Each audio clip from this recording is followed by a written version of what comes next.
is not recording the top of the screen. That's recording enough. Okay. So if you want to, for example, if I insist that some programming assignment must be written in C, and you don't want to use C, you want to use Java. So I am not recommending that you do this. This would probably annoy the marker. It says programming assignment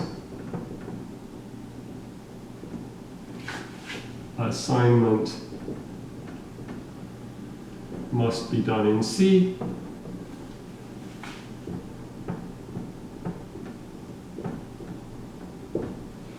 You want to do it in Java.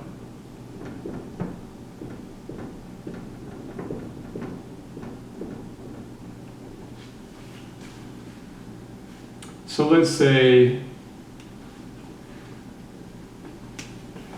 you write program P in Java. Now you want a program that does the same thing as P but in C. Well, and you want a C program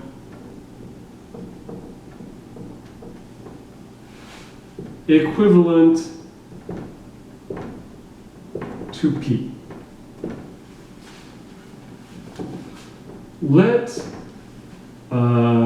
Let Q be a Java compiler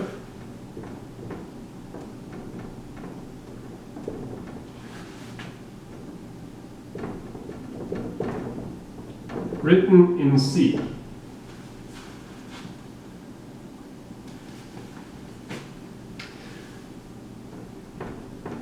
Then QP, so QP is going to be a C program, right? Like if you write Q and you write you pass P to Q as an argument, so you embed Q in the program and pass it to the subroutine, you embed P in the program and you pass subroutine Q, is a C program that does P. How much longer is this than P itself? Well, it's only a constant, because you say, okay, I write Q. Well, Q doesn't depend on P, so Q is a constant length. It just depends on your choice of programming languages. So the complexity, the length of the program doesn't, switching between programming languages, as long as you can write a compiler for one in the other, changing programming languages doesn't actually change the Kolmogorov complexity by more than a constant.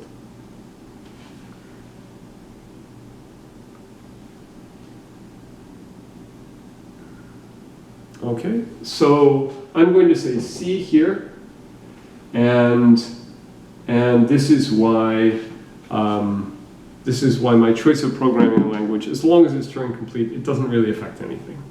So Kolmogorov complexity, you can define everything in terms of Turing machines, but that's just really another programming language.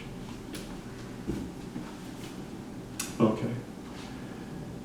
Don't please do this, like if you want to write your program in some weird, like if you want to write a programming assignment in some weird language, do not do this. Do not turn in your program in the weird language preceded by a compiler for your weird language written in one of the languages the marker knows. I don't think that would probably not convince her to give you lots of marks. Okay. there is a reason why you would want to know the length of the shortest program. And the reason is sort of statistics and inductive learning and stuff like that. So if you've heard of this thing, Occam's razor. So hypotheses are, oh, I forgot to start the timer, it doesn't matter. So if you want to sort of evaluate, if you want to build a model, if you choose a string and it's random, it's not going to be compressible. So if you have a hypothesis according to which some string is highly compressed, which compresses something, it's like this, the smallest explanation, the simplest explanation is probably true. That can actually be formalized in terms of Kolmogorov complexity. Right? So if you choose a string at random, it's unlikely to be highly compressible. So the better compression your model gives, you've actually got more evidence for that model, because if it were some other model, the chances of it being more highly compressible is small.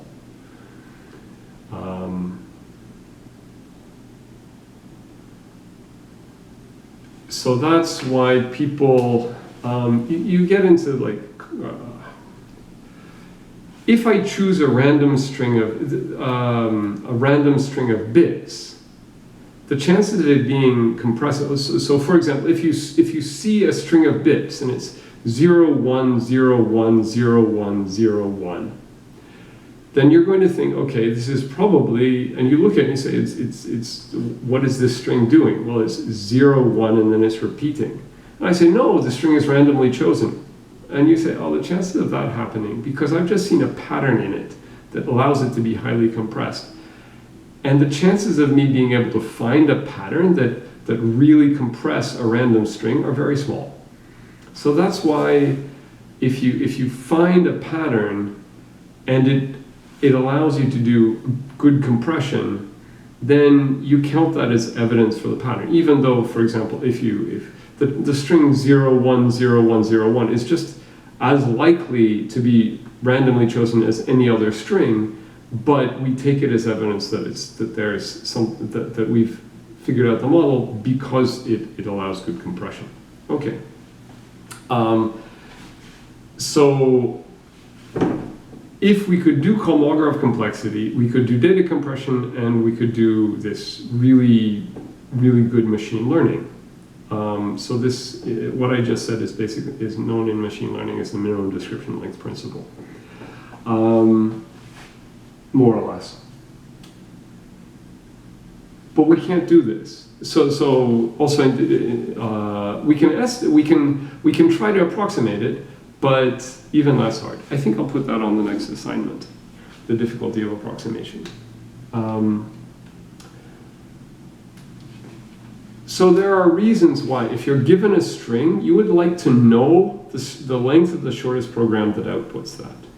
So this would be the ultimate compressor, because if you had something like Lempel-Ziv, and Lempel-Ziv works really well, this could always just be a Lempel-Ziv compressor that's going to take a constant term, and then the description in Lempel-Ziv. So this sort of dominates all other compressors. Why can we not actually achieve this thing? By a diagonalization. So assume there is a C program K that computes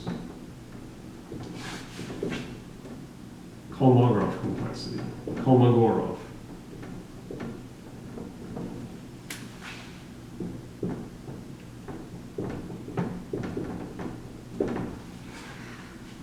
So assume that there is a program. Does anybody see sort of how this is going to go? Both my 8 remaining students. Okay. assume there is a C program that computes the Kolmogorov complexity. Yes, it's similar to the halting problem, very similar. It's a diagonalization. Well, notice, so K is a program. So actually K is usually what we write to indicate the Kolmogorov complexity. So let's call this something else. Let's call this P.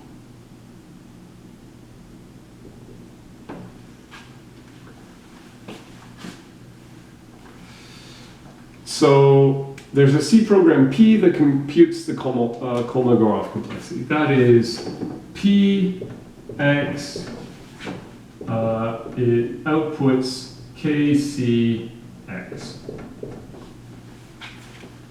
Okay, but P is a program. So what I can do, notice that for any fixed Kolmogorov complexity, not all strings, if I consider strings in increasing length, there has to be one that's, eventually I'm going to find one, actually there are going to be an infinite number, which have Kolmogorov complexity larger than that. So let's say, what is the length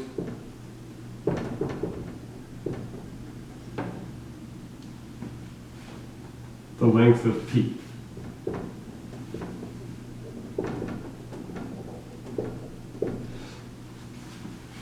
Add some slack.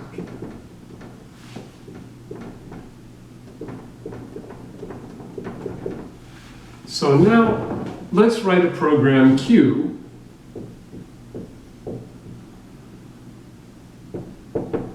so this is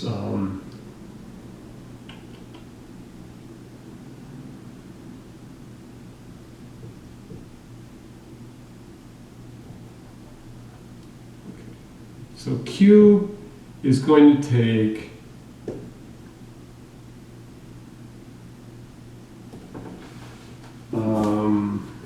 okay, I'm going to build this from the inside. So for X equals, so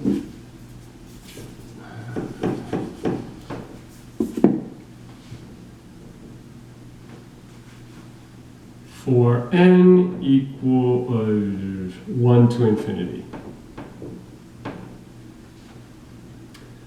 For x in, so this notation is, sorry, not sigma star. So this I'm saying, I'm considering strings. So this is the alphabet sigma. Sigma to the n is the strings of length n. And so I'm going to consider all of the strings of a certain length. So what is the length of P? Let's say length L. If P on X is greater than L plus a million,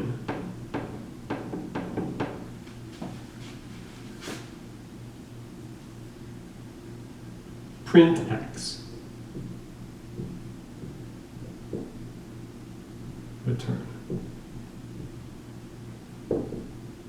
Yeah, I don't need a semicolon. End if.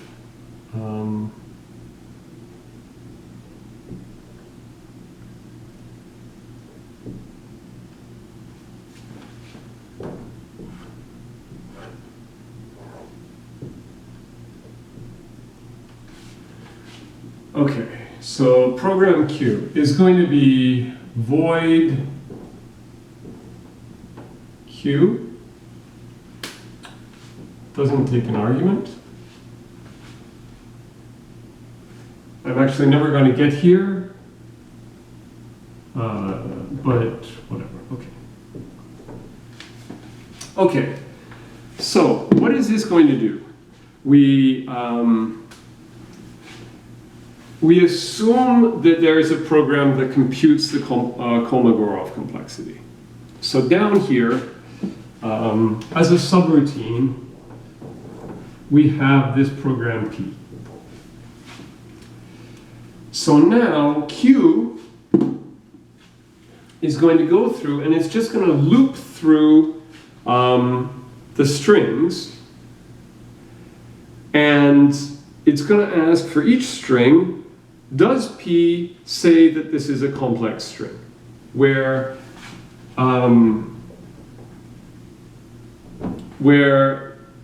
complex means much, it requires a program much longer than P itself. So let's say it has length L.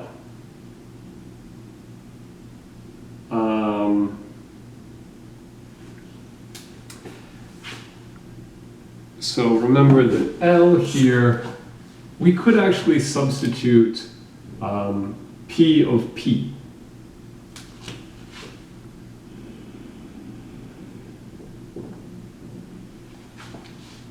And then we're giving ourselves some slack. What is this million characters for?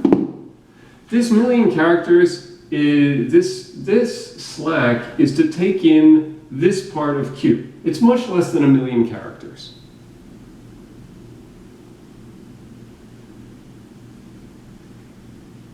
Right? It is.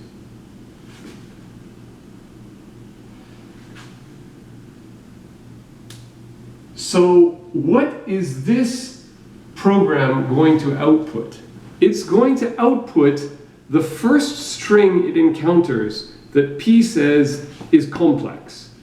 Complex meaning more complex than the length of P plus 1,000,000. But this is a program, and then it's going to stop. But this is a program that outputs exactly that string.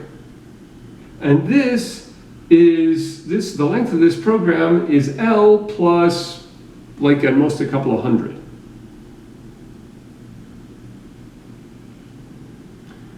So if P is right, then the string that this thing outputs is really complex. But we've just written a program for it that is not complex.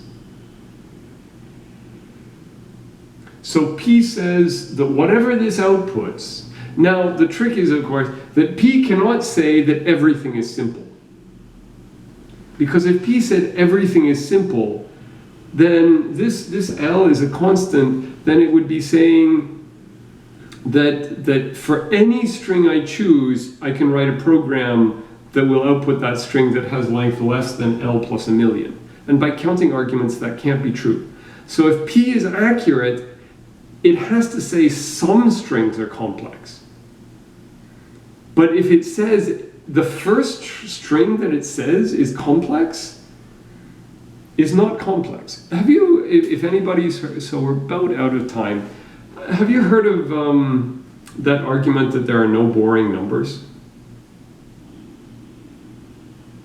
If there's, so imagine that, okay, so the argument is there are no boring numbers. Imagine that there are boring numbers. Then there is a smallest boring number. That is an interesting property for a number to be the smallest boring number. Therefore, it's not a boring number. So this is the same way. It's like, okay, there, if you say, okay, the smallest complex number, no, complex is, no, I don't mean complex like in the complex plane. I mean the smallest number that has a large Kolmogorov complexity, much bigger than P itself. It has, because we can construct this program Q, it's not hard to write. So the first string that has a large Kolmogorov complexity has a small Kolmogorov complexity. So we get a contradiction, and so the Kolmogorov complexity is incomputable.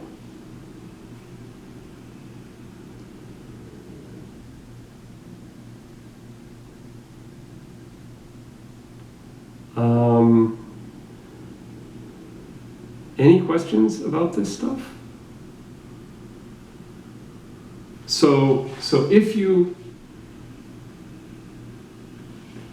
we assume that there's this program P that tells you what is the length of the smallest C program, there's a C program P that tells you what is the length of the smallest C program that outputs a given string, then we can use it to build a program that will output a string that P says doesn't have a short program. And this program will be shorter than P thinks it is. So the Kolmogorov complexity is incomputable.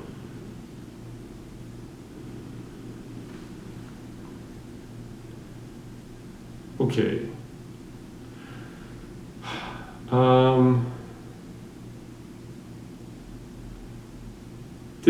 If I were writing lecture notes still, this would probably be better in the lecture notes than it is like this.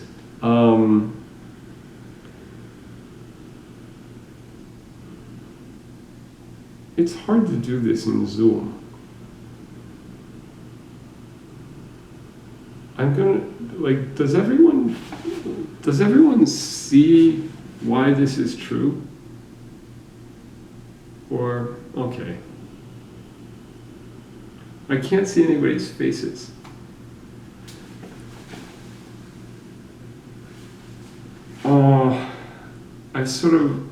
I'm way behind on something, so there aren't going to be lecture notes. But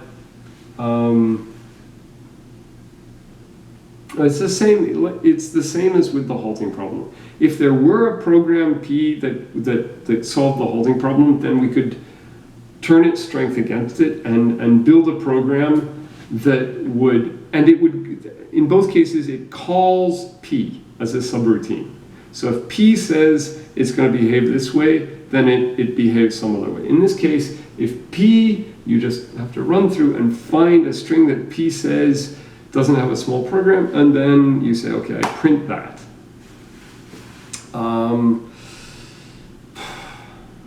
Bit of a rough lecture to end but you see, this is sort of fun stuff.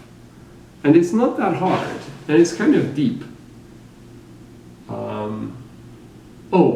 And just to end it with, okay, so we're right on time. Kolmogorov, so like I said, he was a famous statistician. Just to link back for closure, to link back to the beginning of the course, do you remember Karatsuba's algorithm? So remember I said Karatsuba, he was in a seminar and somebody conjectured that multiplication there was a lower bound for multiplication that was quadratic. That you couldn't do better than that, and Karatsuba went away and came back with this algorithm that beat quadratic, and the person who gave the lecture was so impressed that they submitted it to a journal and got it published with Karatsuba's name on it. That was Kolmogorov. So also, I think somebody else who's been mentioned in this course, if you go back, their high school was actually the Kolmogorov High School. It's a small world. So that's it. Monday will be a review, and Wednesday will be filler. Maybe I'll talk about research, sort of what you can do with algorithms in research stuff. But we're out of time, so thank you for showing up. Okay, I'm going to stop the recording.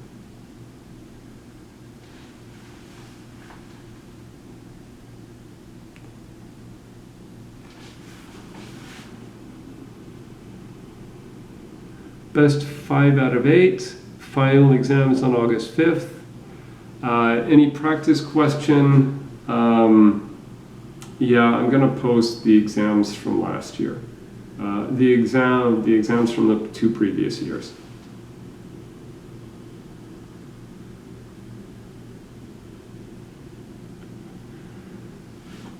Cheers.